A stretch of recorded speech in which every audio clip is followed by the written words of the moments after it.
गुजरात में 5 साल से एक नकली कोर्ट चल रही थी।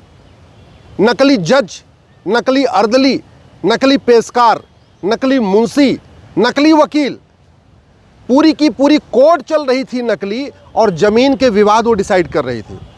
आर्बिट्रेशन का भी काम हो रहा था और बाकायदा वहाँ के फैसलों को चकबंदी अधिकारी, एसओसी, डीडीसी के यहाँ भेजा जा रहा था, कलेक्टर कप्तान के यहाँ भेजा जा रहा था, और उन फैसलों को इम्प्लीमेंट करने के लिए डायरेक्शन भी दिया जा रहा था। पूरी दुनिया में का ये पहला मामला है जहाँ पे पूरी की पूरी कोर्ट ही नकली है, पूरे जज ही नकली।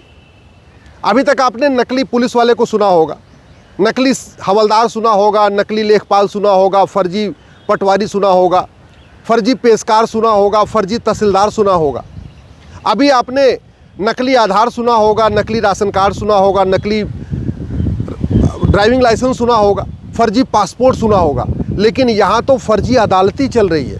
और ये क्यों चल रही है? क्योंकि भारत का कानून महा सड़ा हुआ है, हमारी न्यायिक व्यवस्था सड़ चुकी है, लोगों में कानून का खौफ नहीं है। लोगों को पता है कुछ भी कर लो, कितना भी पैसा कमा लो, 2-4 साल से ज़्यादा सज़ा नहीं होगी। अगर 70,000 करोड़ के कॉमनवेल्थ घोटाले में 10-20 लोगों को फांसी हो गई होती, आजीवन कारावास हो गया होता, 100% प्रॉपर्टी जब्त हो गई होती, नागरिकता खत्म हो गई होती, तो कानून का खौफ पैदा होता।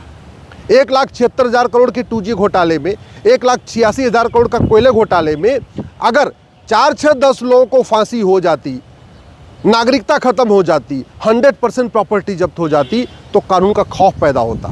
लेकिन चूंकि हमारे देश में भ्रष्टाचार का कानून इतना सड़ा हुआ है, आय सरिक संपत्ति का कानून इतना सड़ा हुआ है, हवाला का कानून इतना सड़ा हुआ है, और ऊपर से न्यायिक व्यवस्था इतनी सड़ चुकी है कि केवल तारीख पे तारीख होती है, गवाहों के बयान होते हैं, फिर क्रॉस एग्जामिनेशन होते हैं, फिर गवाहों को खरीदा जाता है, फिर गवाह टूट जाते हैं और बाद में सबूत के अभाव में बरी हो जाते हैं।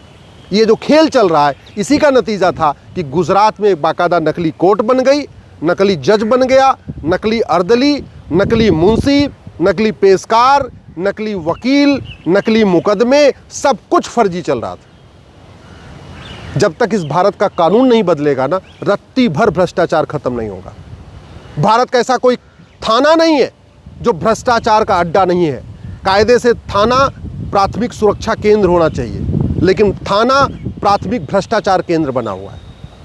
तहसील कायदे से प्राथमिक न्याय केंद्र होना चाहिए, लेकिन तहसील प्राथमिक करप्शन का अड्डा बना हुआ है। सबसे ज़्यादा तहसील की हालत यह है कि किसी की ज़मीन दूसरा आके बेच देता है, किसी के नाम पे ज़मीन बेच देता है, किसी का डॉक्यूमेंट बन जाता है, किसी का